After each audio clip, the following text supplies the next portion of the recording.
Hi students.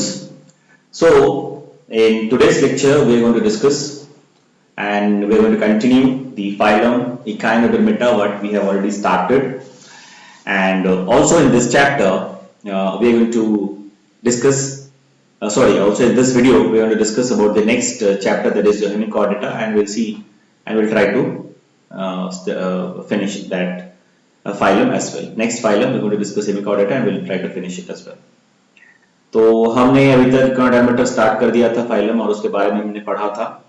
और हमने क्या पढ़ा है, हमने इकोनोडर्मेटा की जो बेसिक जनरल कैरेक्टरिस्टिक फीचर्स हमने वो पढ़ा है, और क्या पढ़ा है, और हमने पढ़ा है कि उसके क्लासिफिकेशन के बारे में। There are different classification we have studied, right. तो क्लासिफिकेशन पढ़ा हमने, और हमने क्या पढ़ा, we have studied about the general characteristic features, and we have seen certain examples as well, diagram भी हमने देखे। तो आज हम क्या करेंगे, आज हम जो इंपॉर्टेंट एग्जांपल्स है आपके इकोनोडर्मेटा के उसके बारे में थोड़ा पढ़ेंगे हम, और उनके थोड़े फीचर्स, बेसिक जो अंडरस्टैंडिंग है हमारा वो हमें जानना है। सो एग्जांपल्स क्या है इकोनोडर्म्स के? सबसे पहले इकोनोडर्म्स है क्या, the spiny skin animals, the animals which are having spiny skin. Echine means spine, derma means skin, so the animals with spiny skins are known as echinoderms or echinodermata, whatever we say। ठीक है, तो examples क्या है हमने पहले भी देखा है, जब क्लासिफिकेशन पढ़ रहे थे पिछले लेक्चर में, तब हमने देखा। एग्जांपल है आपके starfish, brittle star, sea urchin etcetera. अब इनमें एक तरह का स्पेशल टाइप ऑर्गन हमें मिलता है, उसे हम कहते हैं एरिस्टॉटल्स लैंटर्न। पहले भी मैंने शायद बताया होगा। तो काम क्या है इसका, it is a masticatory structure helping mastication. तो ये जो स्टारफिश है, ये जो आपके इकोनोडर्म्स है, ब्रिटल स्टार है, आपके जो सी आर्चिन है, इनके बॉडी में एक स्पेशल ऑर्गन होता है, स्पेशल टाइप का ऑर्गन हमें मिलता है, उसे कहते हैं एरिस्टॉटल्स लैंटर्न। तो एरिस्टॉटल लैंटर्न कहते हैं उसे, और उसे हमें उनमें हमें क्या मिलेगा, उसपे हमें एक स्पेशल टाइप ऑफ ऑर्गन मिलते हैं जिसको हम कहते हैं, सॉरी, एरिस्टॉटल लैंटर्न जो है वही स्पेशल तरह के ऑर्गन है। इसका काम क्या है, इसका काम है मैस्टिकेशन, मतलब च्यूइंग।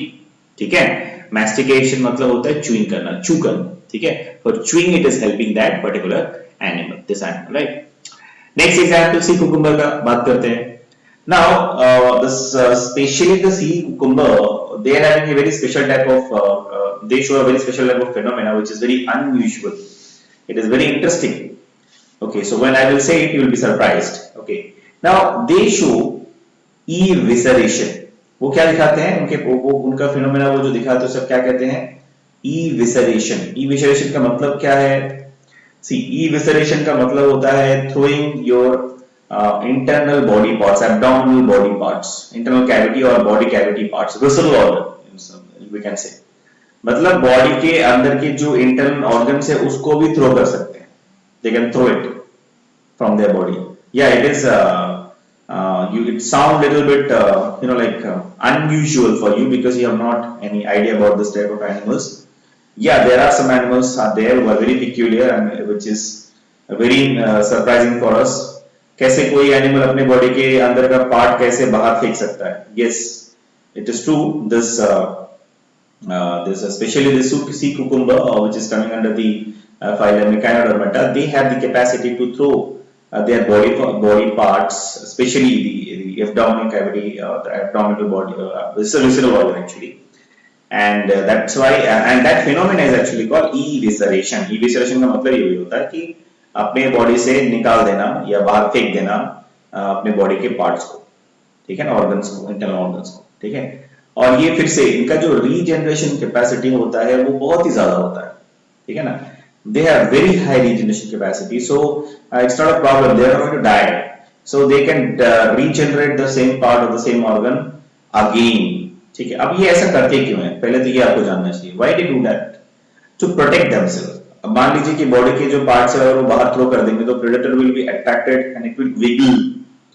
थोड़ा टाइम तक वो विगल करेगा, थोड़ा हिलता रहेगा ना, क्योंकि लिविंग ऑर्गेनिज्म का पार्ट है, ऑर्गेनिज्म का पार्ट है। So the predator can actually get attracted towards that particular part and they can escape by taking the advantage of that situation. ठीक है, तो ये एक रीजन है, ऐसा वो कर सकते हैं। ठीक है ना। Now Next, all the echinoderms have the power of autotomy. That means they can cut off the own body parts which get regenerated and they use it in defense. ठीक है, तो सी कुकुम्बर में हमने जो देखा वो थोड़ा एक लेवल या हम बोल सकते हैं एक लेवल आगे है. ठीक है, नॉर्मली जितने भी organism belongs to this phylum they having a very special type of regeneration capacity or high regeneration capacity. As a result, they can throw their body parts, they can cut off their body parts by themselves. जैसे आप कभी lizard को देखोगे तो lizard जो अपना tell है उसको वो कोई प्रेडेटर को से अटैक करे तो he can that particular lizard can cut off the tail and they can run away. So वैसे ही इकानोडर्म भी अपने बॉडी के पार्ट्स को कट ऑफ कर सकता है, मतलब तोड़ छोड़ सकता है. किस लिए? अपने आप का बचाव करने के लिए, मतलब for defence they can do it, right? For defence purpose, to self defence they are doing this things, right? तो सेल्फ डिफेंस के लिए वो ऐसा काम कर सकते हैं. ठीक है ना? Now, next, actually the cut piece, the same thing what I said, point you can see on the screen now. The cut piece is keep wiggling, मतलब हिलता रहता है. Wiggling का मतलब क्या होता है? हिलता रहता है. And the predator get attracted towards it and which help them to escape. ठीक है ना? The same thing what I have just discussed with you. Now, in case of sea cucumber, they throw some visceral part. मैंने बोला ना कि sea cucumber जो है वो थोड़ा सा और एडवांस है. नॉर्मली जितने इकानोडर्म से वो क्या कर सकते हैं, वो अपने नॉर्मल जो बॉडी के पार्ट्स है उसको थ्रो कर सकते हैं, लेकिन सी कुकुम्बर एक स्टेप आगे है. वो क्या कर सकते हैं? They can throw the visceral part. मान लीजिए कि अगर हम अपने बॉडी के इंटेस्टाइन को थ्रो कर सके या कट ऑफ कर सकते हैं क्या? हम लोग नहीं कर सकते, हम लोग मर जाएंगे अगर अपना इंटेस्टाइन को काट के फेंक दिए या फिर हमने उसको निकाल दिया. So we cannot survive, but they are doing it. The same thing you can see on the screen right now. The same point is written. In case of the sea cucumber, they throw some visceral part, that is the abdominal part, and like sometime part of intestine. सोचिए intestine को भी वो throw कर सकते हैं. Okay, and also some other visceral organs for defense, in part of defense. ठीक है ना? मतलब intestine को throw करेंगे तो फिर intestine इनके केस पे बन जाता है. So we cannot do it. Okay, it's not possible. It's impossible for us. But for them, it is a normal process. For safeguarding themselves, they can throw the visceral organ as well, and those part of the organ or that particular whole organ can again regenerate. So this is a very interesting phenomena what we can see in case of Echinodermata, right? Now we'll talk about starfish in detail. Starfish, it is also commonly known as Asterias. Okay, तो पहला चीज क्या है? They are radially symmetrical. Their body is radially symmetrical. If you see the diagram or the image, it is also clear to you that their body is symmetrical, radially symmetrical. You can see they are radially symmetrical. There is no bilateral symmetry. We cannot see any bilateral symmetry in case of these starfish. तो starfish के case में हमें जो radial symmetry है वही दिखता है, bilateral symmetry नहीं दिखेगा. They are marine and benthic. तो हमने पहले भी देखा है कि कहाँ रहते हैं ज्यादातर, सबके सब मैक्सिमम ये समुद्र में रहते हैं और they are benthic in nature. Benthic मतलब जो बॉटम में रहने वाले जीव होते हैं उसे बोलते हैं बेंथिक. ठीक है ना? They are benthic animals and they are marine animals. Most of them, maximum all of them what we have till now discovered are actually from the marine environment. हमें समुद्र में मिलेंगे और ये सब समुद्र के तल में रहते हैं, मतलब they are living on the bottom. ठीक है ना? बेंथिक रीजन में रहते हैं. Okay, all the general characteristic features are similar like echinoderm. ठीक है ना? So all the general characteristic feature क्या किसके साथ सेम होते हैं? अब इकाइनोडर्म्स, ये स्टारफिश है क्या? इकाइनोडर्म्स है, तो बाकी जितने भी जनरल कैरेक्टरिस्टिक फीचर है वो कॉमन है, वो बिल्कुल सेम है. मतलब तो वो हम ज्यादा यहाँ पे डिस्कस करने वाले नहीं है. जो अलग जो इंपॉर्टेंट कैरेक्टर्स हमें स्टारफिश में मिलेगा वो हम डिस्कस करेंगे. ठीक है ना? Now the body is flat and when they are at the sea bottom they are crawling on the bottom. ठीक है? तो जब उनका बॉडी कैसा होता है? फ्लैट होता है. अभी हमने देखा डायग्राम. तो जब वो समुद्र के तल में रहते हैं, जीते हैं, तो वो क्या करते हैं? क्रॉलिंग करते हैं for movement and locomotion sometime. ठीक है ना? तो क्रॉल कर सकते हैं वो. Now the lower side of the body have mouth. इनका देखिए, इनके जो बॉडी में है कि माउथ जो है उसका माउथ का लोकेशन क्या है, it is at the lower side. मतलब एक बार डायग्राम देखते हैं तो फिर क्लियर होगा। मान लीजिए कि अगर ये स्टारफिश है तो यहाँ पे इसका माउथ नहीं होता है, मतलब माउथ होता है उल्टी तरफ, मतलब नीचे की तरफ। ये ऊपर की तरफ है तो अंदर नीचे की तरफ, बिल्कुल इसके नीचे माउथ वहां पे होगा, ठीक है ना। और एनस यहाँ पे होता है, उल्टा होता है, ठीक है ना। माउथ नीचे होता है और एनस यहाँ होता है, ठीक है। So the lower side of the body have mouth and the upper side of the body have anus, and which is known as aboral site। तो anus कहाँ पे है? oral site जो है माउथ का पार्ट है और anus aboral site है, ठीक है ना। Now upper side have anus and midripodite, that is the opening of the water vascular system। जो अपर पार्ट है उसमें क्या क्या मिलेगा, एक तो एनस रहेगा और क्या रहेगा, दूसरा होता है मेडिपोइड। अच्छा, मेडिपोइड क्या है, हमने पहले भी शायद डिस्कस किया था। मेडिपोइड होता है, madreporite is the you know like area और the opening from where the water is coming inside the body of the starfish, and the very important characteristic feature of the echinoderms is the water vascular system, ठीक है ना। सबसे important क्या है इनका, इनके characteristic features में, that is your water vascular system। उसके लिए जो इनका पानी जो है उनके बॉडी में जो होता है कैनाल सिस्टम होता है, ठीक है ना। मेट्रिपोडाइट से जो कनेक्शन होता है वो जो जहां पे जाता है वो आपका, जिसे हम कहते हैं आपका मेन कैनाल, ठीक है। Then from the main canal, each and every tentacles it is divided into another again it is divided into some other canals, 5 canals, again 5 arms, that means 5 canals, those are called radial canal। उसके बाद फिर radial canal is again further divided, फिर से divide होकर बनता है lateral canal, and each and every lateral canal is finished और it is connected with a bug like structure called tube. हमने पिछले क्लास में डिस्कस किया था, तो यहाँ पे भी थोड़ा सा एक बार रिवाइंड करेंगे, फिर हम आगे बढ़ेंगे, ठीक है ना। So the upper side have the anus, metripodite, that is the opening of water vascular system, the same thing what we have discussed. Now the endoskeleton, that what they have, it is actually bulges out a little bit from the skin, and that is why the upper surface look spiny, ठीक है ना। तो जो endoskeleton होता है थोड़ा सा bulgy होता है, इसीलिए जो ऊपर की आपके जो उनके स्किन में जो स्पाइन्स है वो विजिबल होते हैं, प्रॉपर्ली हमें पता चल जाता है कि ये स्पाइनी स्किन एनिमल है, because of that characteristic feature.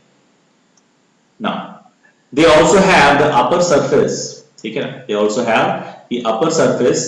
अच्छा, उनके पास upper circle on the upper surface क्या होता है उनके पास, पेडिसिलेरे, ठीक है, पेडिसिलेरे होता है। बच्चे पेडिसिलेरे है क्या, तो पेडिसिलेरे जो स्ट्रक्चर है it is actually a flap or part like structure, उनमें जॉ लाइक स्ट्रक्चर होता है। मैं आपको फिर से वो डायग्राम दिखाऊंगा तो आपको याद आ जाएगा। हाँ, ये है पेडिसिलरे, ये आप देख सकते हो इनके स्किन के ऊपर आपके पेडिसिलरे रहता है ऐसा, ठीक है। तो उनमें दो पार्ट होता है आपका, ये फ्लैप और पार्ट वाला। तो पहला आप देखो जॉ लाइक स्ट्रक्चर होता है, ठीक है। So this jaw like structure, this is basal part, this is stalk. Stalk मतलब जिसके साथ ये अटैच रहता है। तो यहाँ पे आपको ऐसे पेडिसिलरे बहुत सारा स्किन के ऊपर दिख रहा होगा, ठीक है ना। अब आप बोलोगे इसका फंक्शन क्या है, इसका फंक्शन जो है ना बेसिकली, मतलब मेन फंक्शन हम बता सकते हैं यहाँ पे कि जो मेन फंक्शन है इनका, it is you know like to tackle और to remove certain things or certain objects which is actually stuck on the surface of the sea star or the starfish or echinoderms। तो echinoderms के body में, specially हम starfish की बात कर रहे हैं, तो उनके बॉडी में हमें ये दिखता है पेडिसिलरे। तो इसका काम क्या है, जॉ लाइक स्ट्रक्चर है। तो ये क्या करेगा, जो भी इनके स्किन के ऊपर कोई भी अनवांटेड पार्टिकल्स या कोई भी सब्सटेंस, मतलब कुछ भी अगर उनके ऊपर लगा हुआ है, अगर अटका हुआ है, तो उसको वो निकालने में मदद करते हैं बॉडी के सरफेस, ठीक है। तो ये इनका एक फंक्शन है पेडिसिलरे का, ठीक है ना। नाउ नेक्स्ट इज, अगर हम एक सेक्शन लेते हैं हॉरिजॉन्टली किसका, स्टारफिश का, तो हमें जो वाटर वस्कुलर सिस्टम है ना वो प्रॉपर्ली विजिबल हो जाएगा। तो एक डायग्राम है, अभी हम देखेंगे आगे, उससे और क्लियर होगा। या अगर हम हॉरिजॉन्टली एक हम अगर स्टारफिश को हॉरिजॉन्टली सेक्शन ले, तो we can see this this canal system or this water vascular system very carefully and very clearly। तो आप अगर ध्यान से देखोगे तो आपको पता चलेगा कि this is the main canal, आपको दिख रहा होगा this is the main canal। तो हमने क्या किया, हमने horizontally section ले लिया, तो हमें भी हम आप देख सकते हैं एंटायर जो इसी को बोलते हैं वाटर मस्कुलर सिस्टम। तो इसमें जो बीच में एक मेन कैनाल होता है, ठीक है ना, ठीक है, मेन कैनाल होता है और it is surrounded by a special nerve ring, ठीक है ना। जो इनका नर्व सिस्टम होता है वो रिंग लाइक होता है, हमने पहले पढ़ा था। So this is the nerve ring which is present surrounding this canal, ठीक है। And this the main canal is connected with madreporite, हमने पहले पढ़ा था। यहाँ पे इसको स्टोनी कैनाल भी बोलते हैं। This is the madreporite through which the water will come inside the body of the echinoderm, that is inside the water vascular system। तो वाटर vascular सिस्टम के बिल्कुल अंदर आएगा पानी थ्रू द मेट्रोपोडाइट, ठीक है। तो ये जो कैनाल है, इसके बाद बाकी आप देख सकते हो 5 आर्म है स्टारफिश के केस में, यहाँ पे हम देख सकते हैं। तो हर arm is connected, every arm is connected with one more canal, that those canals are called radial canal. क्या कहते हैं उसे? Radial canal. और बीच का जो कैनाल है उसे हम बोलते हैं सेंट्रल कैनाल और मेन कैनाल, ठीक है ना, which is connected with the metropolit। अब हर एक कैनाल फिर से डिवाइड होकर अलग अलग छोटा छोटा कैनाल बने, उसे हम कहते हैं लैटरल कैनाल। क्या कहते हैं हम उसे? Lateral canal. Then you can see all the lateral canal is actually having one bulb-like structure with the outlet in the lower side। नीचे की तरफ उनका आउटलेट होता है, नीचे की तरफ यहाँ, ठीक है, हाँ, और bulb-like structure होता है, इसे हम बोलते हैं ट्यूब फीट। क्या कहते हैं हम इसे? Tube feet. अच्छा, एक चीज आपको यहाँ पे समझना होगा, we'll discuss again. Let us go back to the points one by one. We need to discuss. Now the starfish have 5 radiating arms, yeah, that's true, and a central disc. ठीक है? Now metropoid opens into a tube which is tube, and this tube will lead into some other tube that is called the radial tubes। अभी हमने देखा कि जो मेट्रोपोडाइट है वो किस में जाएगा? मेन कैनाल या सेंट्रल कैनाल में सब कनेक्ट होगा। फिर सेंट्रल कैनाल से आपको 5 रेडिएटिंग कैनाल मिलेंगे और रेडियल कैनाल मिलेंगे। Now the tube at the centre is known as central canal, ठीक है ना। तो जो मेन जो सेंटर में रहता है जो कैनाल, उसे हम कहते हैं central canal. Now the canal which is connected the madreporite with the central canal is called stony canal और स्टोन कैनाल। मैंने अभी बताया कि मेट्रोपोडाइट के साथ सेंट्रल कैनाल को जो जोड़ता है, छोटा सा कैनाल स्ट्रक्चर, उसे हम कहते हैं स्टोन कैनाल, ठीक है। Now each radial canal have paired structure. Her radial canal में पेयर स्ट्रक्चर होता है ईदर साइड। मतलब क्या है? हर रेडियल कैनाल से एक लेफ्ट एक राइट, दो साइड में दो लैटरल कैनाल डेवलप होते हैं, इसी को बोलते हैं पेयर स्ट्रक्चर, ठीक है। इस तरह पे उस तरह पे there is pair, they have pair structure. Now each tube lead into a balloon like, ठीक है ना, एक बलून लाइक स्ट्रक्चर होता है, वो उस दो जो आपके लैटरल कैनाल है उसके उसमें बनते हैं, उसके साथ अटैच होता है, which is called tube feet, ठीक है ना। एंड दिस ट्यूब फूट और tube feet help in locomotion by means of water jet। अब ये क्या करते हैं ना, पानी जो है आपका मेट्रोपोडाइट से अंदर आ गया, सेंट्रल कैनाल में आ गया, फिर वहां से रेडियल कैनाल में चला गया, उसके बाद चला गया आपके ट्यूब फीट, ठीक है। तो ट्यूब फीट में चला गया और वहां से वो क्या करेंगे? बाय यूजिंग वाटर जेट, ठीक है, बहुत तेज पानी निकालेंगे और क्या कर सकते हैं? By using that water jet they can move they can move in any direction very easily, they can locomote very easily, ठीक है ना। तो यहाँ पे एक बार ये डायग्राम थोड़ा क्लियर है तो आप देख सकते हो इसको। ये मेट्रोपोडाइट है, यहाँ से आपका जो स्टोन कैनाल है इसको बोलते हैं स्टोन कैनाल, जो कनेक्ट कर रहा है मेट्रोपोडाइट के साथ सेंट्रल कैनाल को। तो ये पानी यहाँ पे जो आपके सेंट्रल कैनाल है वहां पे आ जाएगा, यहाँ से रेडियल कैनाल में जाएगा, यहाँ रेडियल कैनाल से हर एक लैटरल कैनाल में जाएगा, जो कि एक बल्ब लाइक स्ट्रक्चर जो है इससे जुड़ा हुआ है।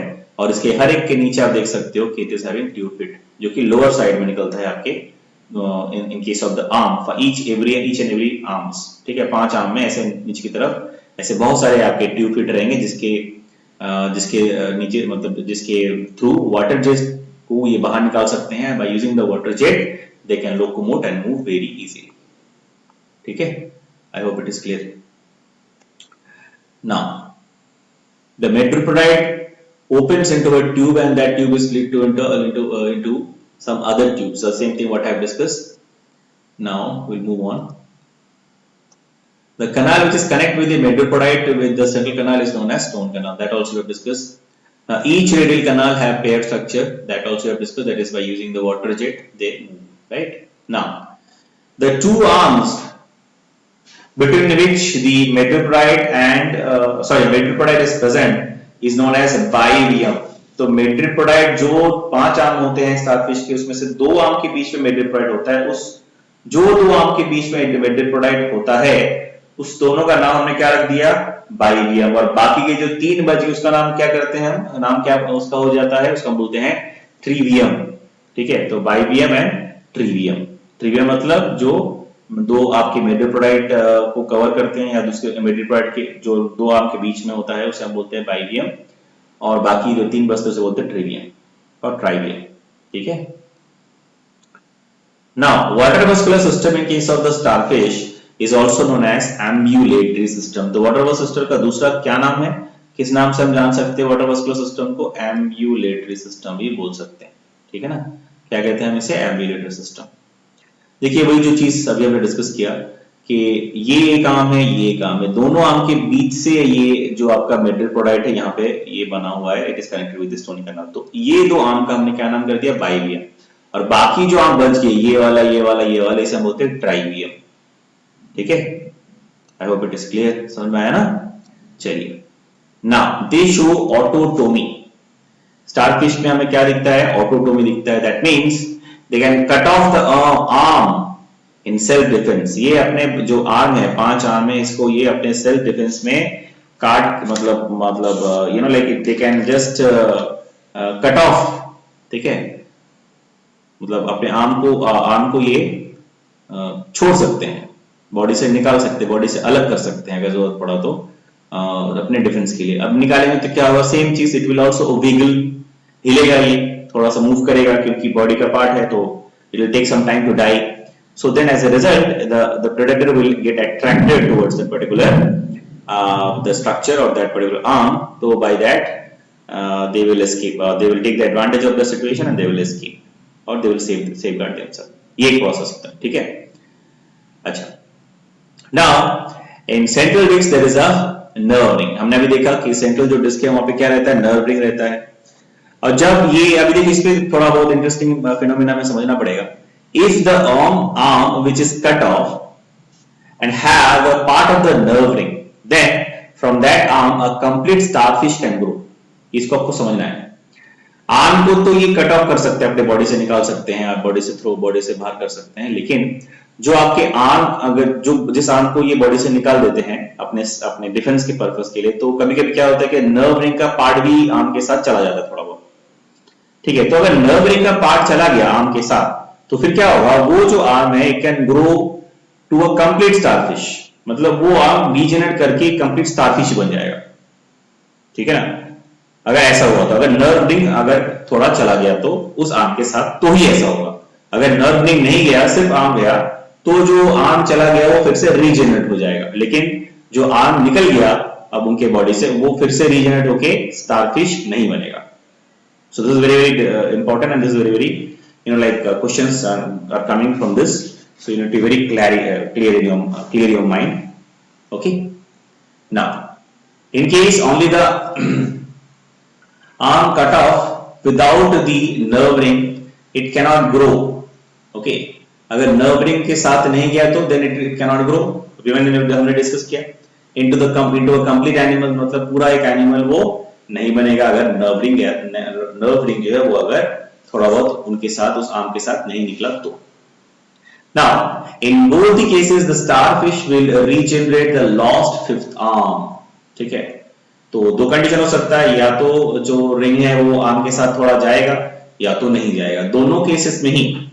ठीक है, जो कटा हुआ फिफ्थ जो आपका आर्म है वो डेवलप हो जाएगा फिर से, और अगर नर्व रिंग निकल गया आर्म के साथ तो फिर वो आर्म भी एक नया स्टारफिश बना लेगा। सो this is very very interesting, and ये आपको सिर्फ स्टारफिश में ही दिखेगा ऐसा। ठीक है ना, तो ये डायग्राम से एक बार देख लेते हैं। ये जो नर्व रिंग है, अगर मान लीजिए कि ये वाला आर्म या फिर कोई भी आर्म अगर ये निकल अपने बॉडी से निकाल दिया बाहर, and during that time if the nerve, मान लीजिए ये वाला पार्ट नर्व रिंग का इस आर्म के साथ निकल गया, तो फिर क्या होगा? ये जो फिफ्थ आर्म है ये तो डेवलप हो जाएगा, और वो जो निकल गया वो फिर से एक नया स्टारफिश भी बन जाएगा। सो दिस इज वेरी इंटरेस्टिंग। ठीक है, ऐसा तो हमारे साथ नहीं होता है क्या हमारा अगर हाथ कट गया तो उस हाथ से और एक इंसान बन जाएगा? ऐसा तो नहीं हो सकता, ये ऐसा पॉसिबल ही नहीं है। ये सुपर हीरो भी शायद कर सकते हैं। So it is very very interesting. ठीक है, so we can only imagine that we could do it, but we can not, because we don't have that level of high regeneration capacity. ठीक है, now fertilisation कैसा होता है starfish के case में? It is mostly external and the development is indirect. तो fertilisation कैसा होता है? फर्टिलाइजेशन होता है आपका एक्सटर्नल और जो आपका डेवलपमेंट होता है वो होता है indirect. Now the common type of larva, इनके केस में क्या मिलेगा? इनडायरेक्ट डेवलपमेंट है तो लार्वा होगा ना। तो लार्वा क्या इनके केस में होता है? सबसे ज्यादा हमें कौन सा लार्वा दिखता है? That is your bipinnaria larva. Which larva we can see maximum और the most common larva or the larva what we can see that is your bipinnarea larva। ठीक है ना। now अब देखो इसकी कुछ इकोनॉमिक इंपॉर्टेंस भी है स्टारफिश के। क्या इकोनॉमिक इंपॉर्टेंस है? कि इनको ड्राई करते हैं, ठीक है ना, उसके बाद हम इनको सॉइल में ऐड कर सकते हैं। क्यों कर सकते हैं?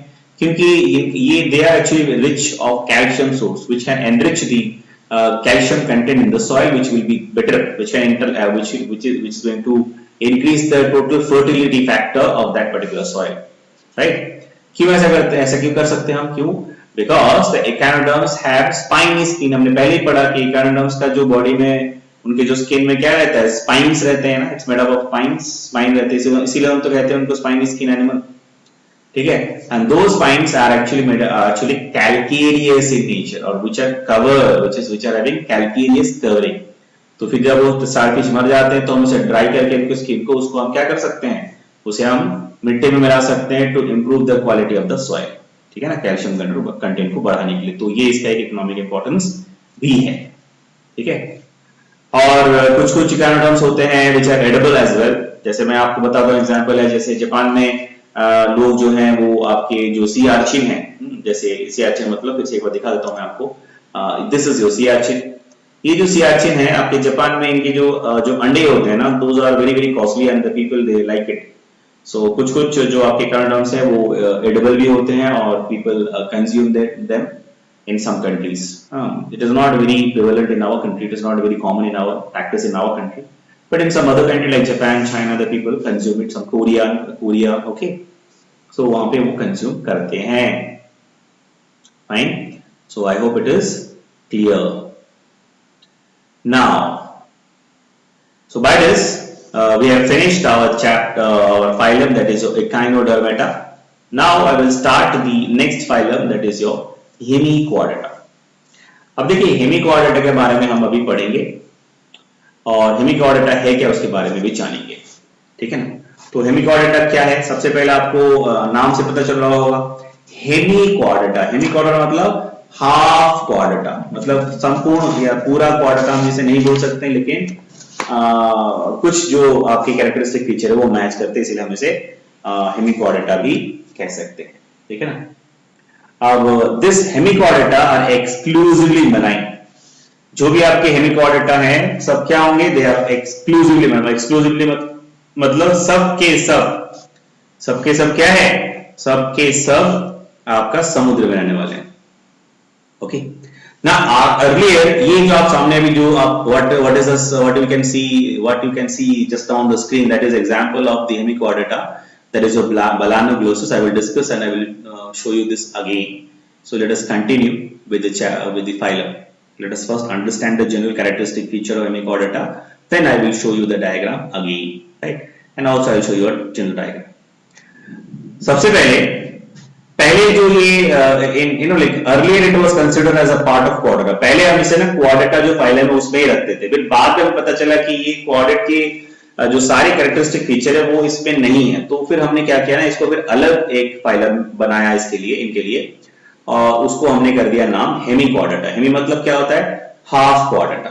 सो right, that's why now it is considered, earlier it was considered as a part of quadrata, but now it is considered as a non quadrate category and we can also consider it as hemiquadrate. इसको हम हेमिक्वाड्रेट बोलते हैं, या तो half quadrat बोलते हैं, या तो प्री क्वाड्रेट बोलते हैं। तीनों में कुछ भी बोल सकते हैं, हेमिक्वाड्रेट बोल सकते हैं, हाफ क्वाड्रेट बोल सकते हैं, या प्री क्वाड्रेट भी बोल सकते हैं, ठीक है। We can call any name, all right.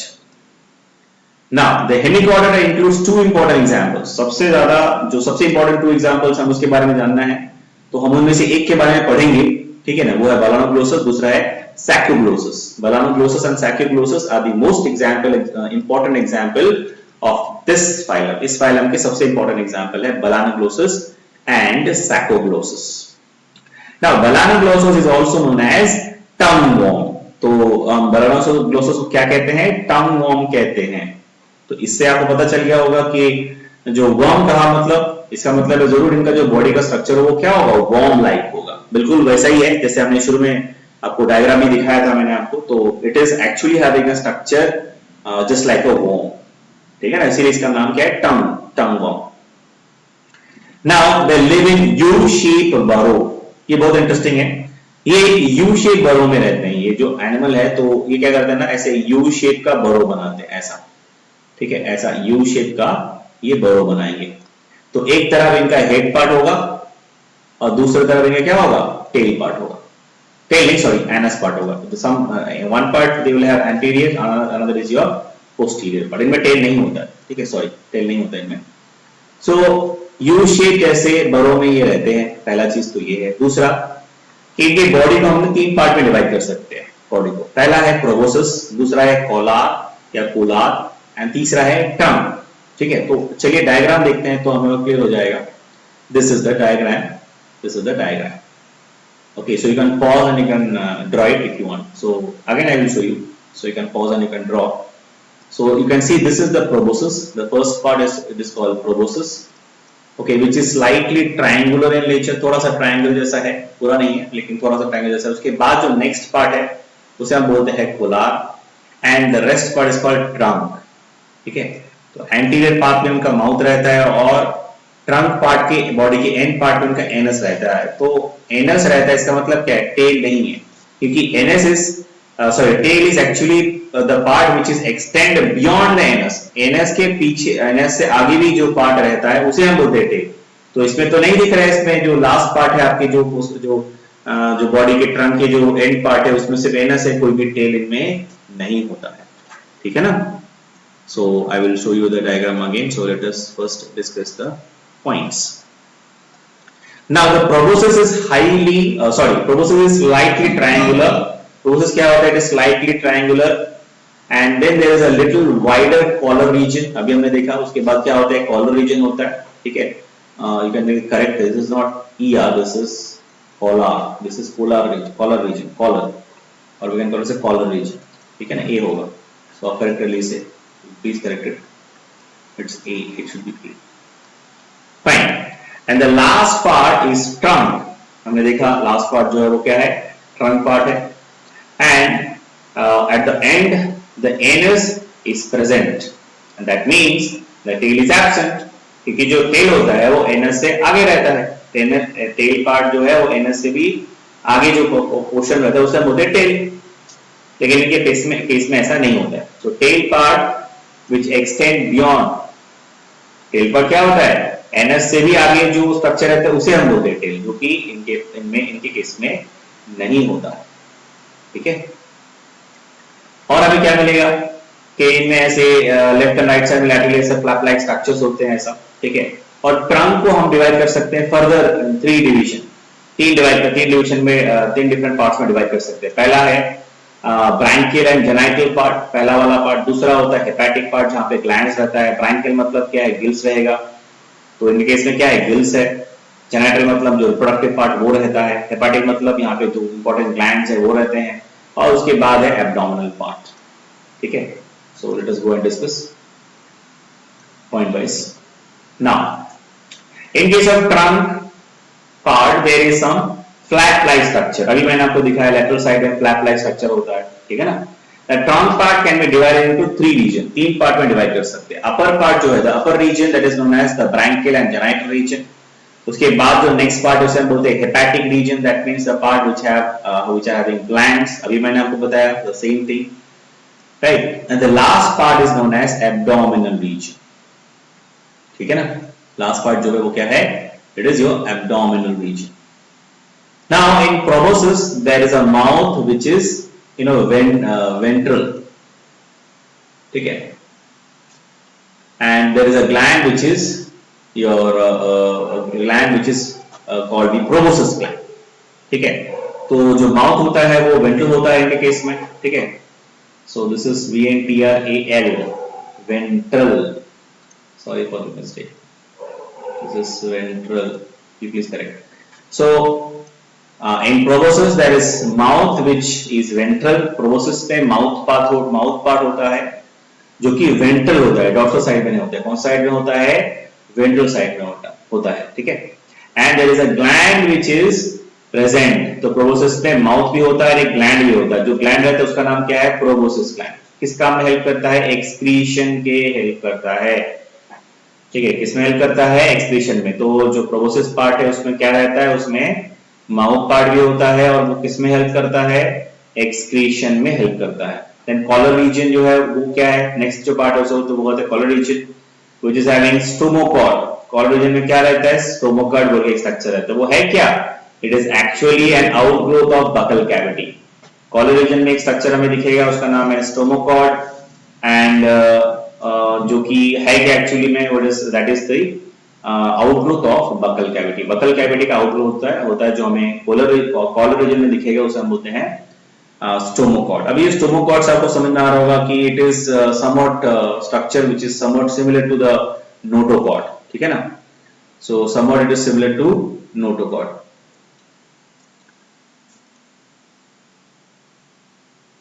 Now इसीलिए इसका नाम जो है लिटिल नोटोकॉर्ड भी हम इसे कहते हैं, ठीक है।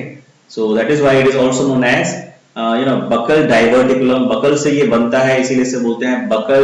It's because it is outgrowth of the stomochord is outgrowth of buccal cavity, इसलिए इसका दूसरा नाम क्या है? Buccal diverticulum. स्टोमोकॉर्ड का दूसरा नाम क्या है? Buccal diverticulum. क्यों है इसका नाम बकल डाइवर्टिकुलम? क्योंकि ये बकल कैविटी का आउटग्रोथ है, इसीलिए, ठीक है। So it is commonly known as little notochord, ठीक है ना। तो इसे हम क्या बोल सकते हैं? कॉमनली साइंटिस्ट को बोलते हैं लिटिल नोटोकॉर्ड। लेकिन हमेशा याद रखना है कि वो नोटोकॉर्ड नहीं है।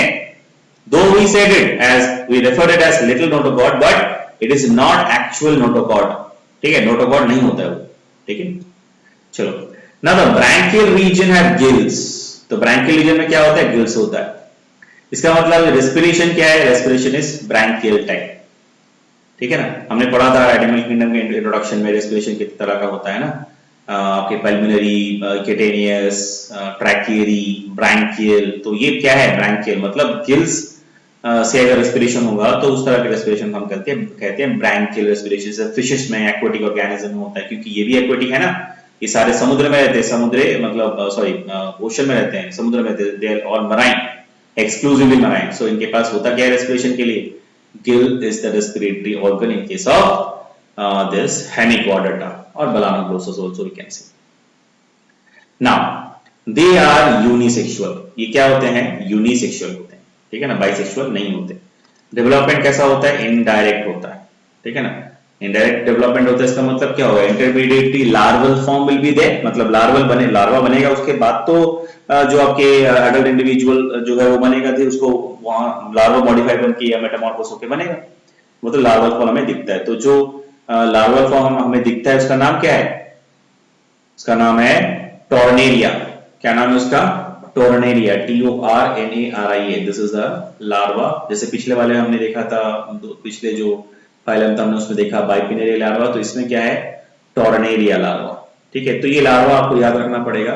This are very very important, question can come from this, so you need to be very careful.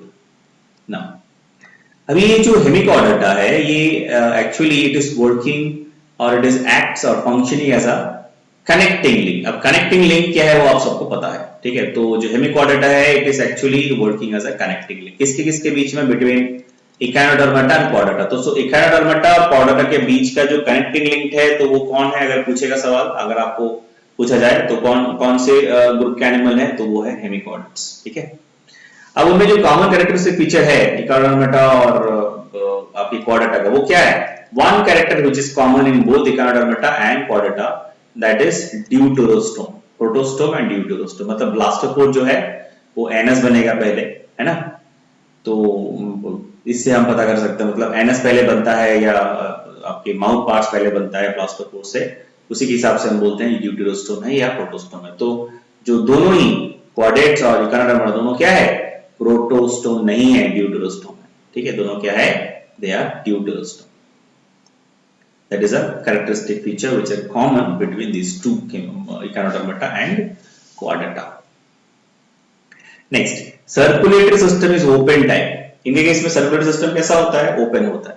लेकिन ये यहाँ पे एक चीज आपको समझना पड़ेगा, ओपन में आपका प्रॉपर जो ब्लड वेस्कुलर सिस्टम होता है वो या फिर जो ब्लड वेसल्स होते हैं प्रॉपर, वो उतने डेवलप नहीं होते हैं। लेकिन इनमें क्या है ना, इट्स क्वाइट डेवलप। इनके केस में जो है blood vessels are quite develop, ठीक है, but the blood comes out into a space. जैसे ओपन सर्कुलेशन में क्या होता है, साइनसेस में आते थे, हमने डिस्कस किया था, साइनसेस में आके जो ब्लड है वो एम्प्टी हो जाता है। तो इनके केस में क्या है ना, यहाँ पे थोड़ा अलग है, यहाँ पे ब्लड वेसल्स थोड़ा प्रॉपर्ली डेवलप है और again they are actually emptied, the blood is actually emptied in a space in their body, that is called lacunae, ठीक है ना। तो जो ब्लड वेसल्स है वो अपने जो ब्लड को है जो स्पेस में खाली करते हैं, उस जो खाली जगह को क्या कहते हैं इनके केस में, हम उसे हम कहते हैं लैक्यूने। जैसे हम दूसरे ओपन सर्कुलेटरी सिस्टम में नॉर्मली देखा था साइनस कहते हैं उसको, लेकिन यहाँ हम क्या कहते हैं, लैक्यूने। और क्या रहता है इनके पास they are having a pulsating organ as well। क्या करते हैं pulsating organ, which is helping them to pump the blood into the system, ठीक है ना। क्या उसमें हेल्प करते हैं वो, they are helping them to pump the blood into the system। मतलब हार्ट लाइक स्ट्रक्चर इनके पास होता है, पल्सेटिंग ऑर्गन होता है, जिससे कि ये जो ब्लड है उसको वापस जो लकुने हैं, जो स्पेसेस है, जस्ट लाइक साइनस, वहां से वापस सिस्टम में डाल सकते हैं, ठीक है ना। इसीलिए उनके पास स्पेशल टाइप के पल्सेटिंग ऑर्गन भी होते हैं, हार्ट लाइक स्ट्रक्चर्स, ठीक है। So this is all about the hemichordata and the example, that is your balanoglossus, what we have discussed, and that is enough, and that is there, this much is there only in your syllabus. So now in the next part or in the next video lecture, I will discuss the next phylum, that is your Chordata, and that is the last phylum of animal kingdom we're going to discuss. Before that, I will show you some images of hemichordates। तो अभी आप जो आपकी screen में देख सकते हो, these are some images of different types of hemichordates। So you can also identify the balanoglossus among them। So this is the balanoglossus, ऐसा होता है balanoglossus, ठीक है, ये balanoglossus है। Now before I end the today's video, I will just give an outline about the next chapter, that is your chordates। अब देखो क्वाड्रेट्स जो है, इसका मतलब होता है जिसके पास, जो एनिमल्स के पास नोटोकॉर्ड होता है, या फिर सिर्फ नोटोकॉर्ड नहीं, हम ऐसे कह सकते हैं कि there are some characteristic features of chordate, और वो सारे जो कैरेक्टरिस्टिक फीचर्स हैं वो जिस ऑर्गेनिज्म में होंगे वो उनके लाइफ स्पैन में कभी भी हो सकता है। ऐसा जरूरी नहीं है कि एडल्ट स्टेज में होना चाहिए, ठीक है, वो एम्ब्रायनिक स्टेज में भी हो सकता है, जो कि एडल्ट स्टेज में गायब हो जाएगा या फिर नहीं रहेगा, ऐसा भी हो सकता है। लेकिन through out the life span, ठीक है ना, एम्ब्रायनिक स्टेज से लेके एडल्ट स्टेज में या कंप्लीट लाइफ स्पैन में, अगर ये जो बेसिक कैरेक्टर्स है 4-5, वो अगर हमें मिला किसी भी एनिमल्स में, तो हम उसे कह सकते हैं क्वाड्रेट्स। तो देखते हैं हम, ये एक जनरलाइज स्ट्रक्चर है एक क्वाड्रेट के बॉडी का, मतलब ये एक स्कीमेटिक, ये एक जनरलाइज डायग्राम है। ऐसा मत सोचिएगा कि ये सारे का जो फीचर्स है ये सब एक ही एनिमल में होना चाहिए। ये एक्चुअली जनरलाइज्ड डायग्राम है समझाने के लिए, ठीक है। तो पहला अगर आप देख सकोगे तो सबसे पहले कैरेक्टरिस्टिक फीचर क्या है, नोटोकॉर्ड होना चाहिए। अगर नोटोकॉर्ड है, नोटोकॉर्ड क्या है, it's a solid cylindrical rod like structure, ठीक है ना। क्या काम है इसका, बॉडी को फ्रेमवर्क प्रोवाइड करना, स्ट्रक्चर प्रोवाइड करना। It is also one type of like we can say some type of skeleton also, मतलब बोल सकते हैं कि फ्रेमवर्क बॉडी को देने के लिए यूज करते हैं। तो फर्स्ट डेवलप होता जो एनिमल के केसेस में, तो वो था नोटोकॉर्ड, ठीक है। और क्या होगा, there should be a dorsal hollow nerve cord, एक डॉर्सल हॉलो नर्व कॉर्ड भी होना चाहिए, ठीक है ना, which is actually connected with the nervous system and helping in the control and coordination of the body, right. और क्या होना चाहिए, फेरेंजियल गिल स्लिट्स होना चाहिए, ठीक है ना।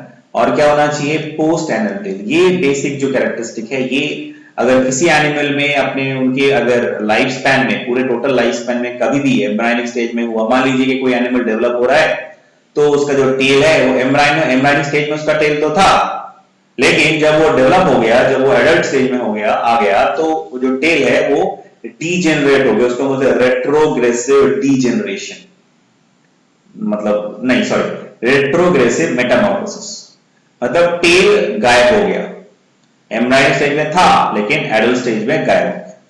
जैसे हम अगर अपना मतलब ह्यूमन जो एम्ब्रायो को देखे आप देखोगे तो आप देख सकते हो कि एम्ब्रायोनिक डेवलपमेंट के समय हमारे पास टेल होता है, लेकिन जब हम during that after the when we take birth at that time the tail is we lost the tell.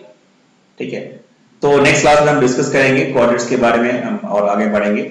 तो till then you please make your notes and update your notes, and if you have any queries so please let me know. Till then, take care, bye.